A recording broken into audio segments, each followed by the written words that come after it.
Hey everyone, welcome back to the channel. So today I want to talk about 5 different ways that you might be currently overpaying on your bills at home and how to isolate these, see what you're checking and how to get discounts really. These have all come from personal experiences of how I've been able to chop down my utility bills or bits and bobs that I'll share, and how you can too.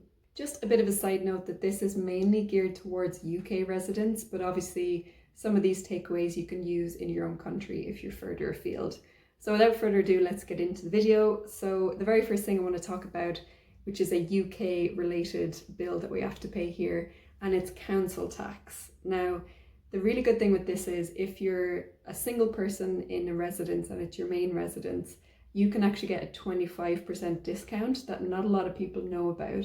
So if you move into a new place and you're the only person living there, the council will actually set you up with the full rate straight away, which is incredibly annoying. They don't kind of offer that discount. But if you go onto the government website or the council website, you can either call them up or fill in a form to get that 25% discount, which adds up to quite a lot.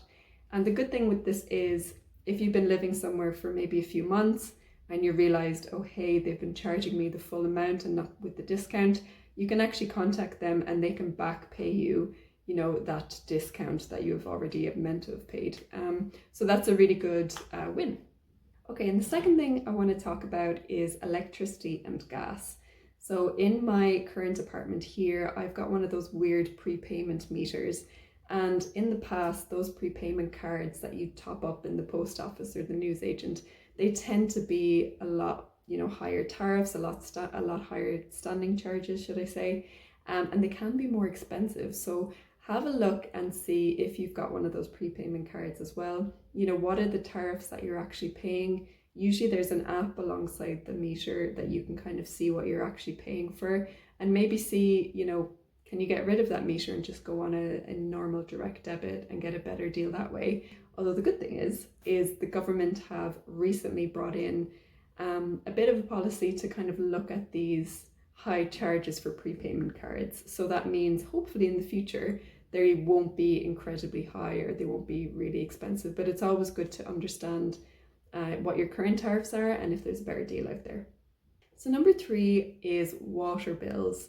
Now, I currently live in an apartment in a building block essentially, and my water has gotten incredibly expensive. I now pay £40 a month, which seems crazy as, just one person living here. So a really good thing to do is to contact your water company. So for example, I'm here with Thames Water, and I've realized that we don't have a water meter here, and I've been charged an estimate based on the area that I'm in the UK and also an estimate of how many people would live in this apartment. So I think I'm being overcharged, which is not good. So what I did is I rang Thames Water and they've come and fit a water meter in my apartment now. So in my next bill, I will get a big old discount. I had a look online and people have seen at least £10 a month, if not £15 a month of a drop when they get a meter in, because if you're in an apartment, more likely than not, you're getting charged this base estimate, which sucks. So make sure you check that out. I guess it's important to say that not every apartment or building can get a water meter fitted. It depends on, what your building is like.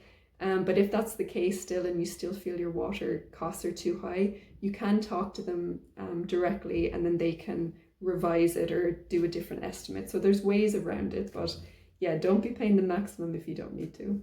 So the next one then is TV license. Ooh, we all hate this one. We all get that weird letter multiple times in the year to say, you don't have a TV license, pay your TV license.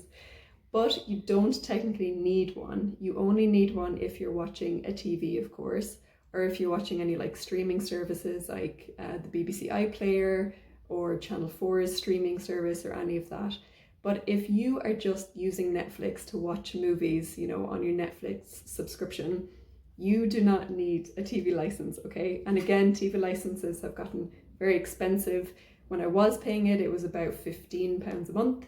And it all kind of adds up. If you're never watching TV, like I didn't own a TV, but I was still paying it for some reason. And I maybe watched BBC iPlayer maybe like once every 3 months or something. So it didn't make sense for me to carry it on because I knew I wasn't going to watch these streaming services. I was just going to stick to my Amazon, stick to my Netflix, and you save a fair chunk of money that way.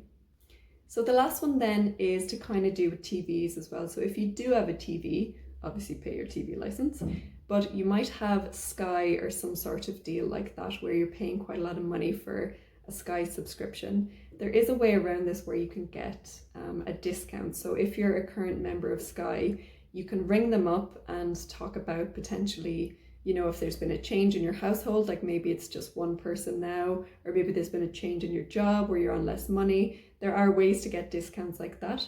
But there is also the extreme option of just cancelling it, just ringing up their current customer service. Remember to talk to someone. And if you say you want to cancel because it's too expensive, 9 times out of 10, they will give you a discount because they don't want you to leave as a valued customer, especially if you've had Sky for a number of years. This is a really good way and a proven way to get a discount with Sky. And don't feel bad because, you know, a lot of people do this, you know, bills get completely out of hand and a lot of these companies have really big profit margins that they work on. So, you know, don't worry, you're still probably paying quite a lot of money even with the discount. And there's also really good tips on Martin Lewis's website as well. He talks about this Sky hack as well, and he's had people that have saved hundreds and hundreds a month or a year, you know, depending on what your package was originally. So this one is a really good one to try out if you already have Sky. So that's it from me. Those are just a few little tips on how to save money on your current bills. If you guys have any other tips, please share. I always love, you know, little hacks like that on how to save money but still get the same service. But yeah, thanks for listening. And if you have any questions, drop them below. Otherwise, I'll see you next week for my next video. Okay, bye.